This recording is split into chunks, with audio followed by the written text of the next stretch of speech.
किराया और किराएदार हमारे देश में आम तौर पे व्यवहार में लाए जाने वाले टर्म्स हैं। एक डर लोगों के मन में या यूं कहें कि भ्रांति बनी रहती है कि एग्रीमेंट कैसे करें ताकि किराएदार समय पर मकान खाली कर दे या किराएदार किसी भी तरह संपत्ति का मालिक न बन जाए। कितने तरह के एग्रीमेंट, कौन सा एग्रीमेंट करना ज्यादा अच्छा? सामान्यतः देखा गया है कि लोगों में जो ज्यादा प्रचलित है वो लीव एंड लाइसेंस एग्रीमेंट, जो कि 11 महीने के लिए ही व्यवहार में लाए जाते हैं, ऐसे एग्रीमेंट ज्यादा प्रचलित है। अब इस एग्रीमेंट में और रेंट एग्रीमेंट और लीज एग्रीमेंट में क्या डिफरेंस है, इन सब विषयों पर आज चर्चा करेंगे।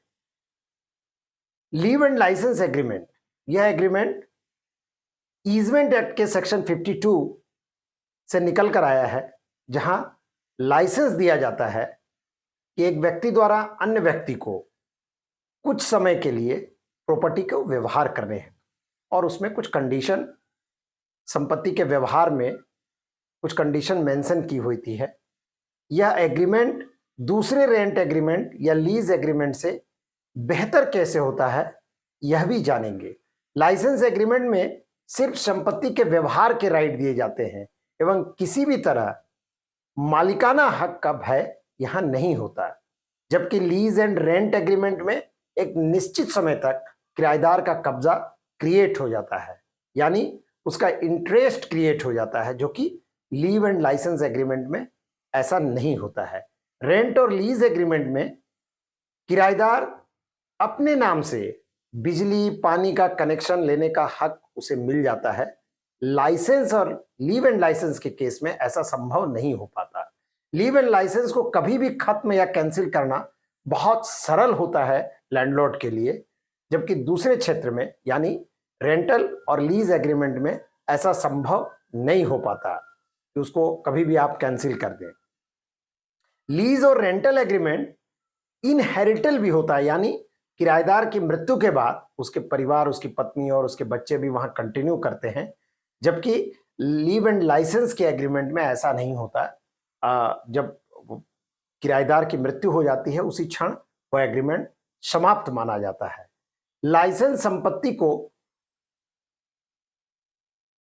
लाइसेंसी सब लाइसेंस नहीं कर पाता है, जबकि लीज और रेंटल एग्रीमेंट में स्पेसिफिकली यदि कंडीशन मेंशन ना हो तो ऐसी संपत्ति किराएदार के द्वारा सब लीज या सब रेंटल की जा सकती है। इन मूल अंतरों के कारण लाइसेंस एग्रीमेंट ज्यादा व्यवहार में लाया जाता है और 11 महीने का इसलिए किया जाता है कि ईजमेंट एक्ट के तहत इसकी रजिस्ट्रेशन कंपलसरी नहीं होती और 11 महीने से ज्यादा होने पर रजिस्ट्रेशन एक्ट के तहत इसकी रजिस्ट्रेशन कंपलसरी होती है और उस क्षेत्र में, उस केस में स्टाम्प एक्ट में रजिस्ट्रेशन शुल्क का पेमेंट करना पड़ता है और इससे बचने के लिए ही 11 महीने की लीव एंड लाइसेंस एग्रीमेंट को अमल में लाया जाता है। यही मूल डिफरेंस है जिसको ध्यान में रखकर लीव एंड लाइसेंस एग्रीमेंट या लीज या रेंटल एग्रीमेंट क्या करना है, ये संपत्ति के मालिक को डिसाइड करना होता है। इसी तरह की और भी बातों को लेकर हम बराबर आते रहें और हमारी चैनल से जुड़ते रहें। धन्यवाद।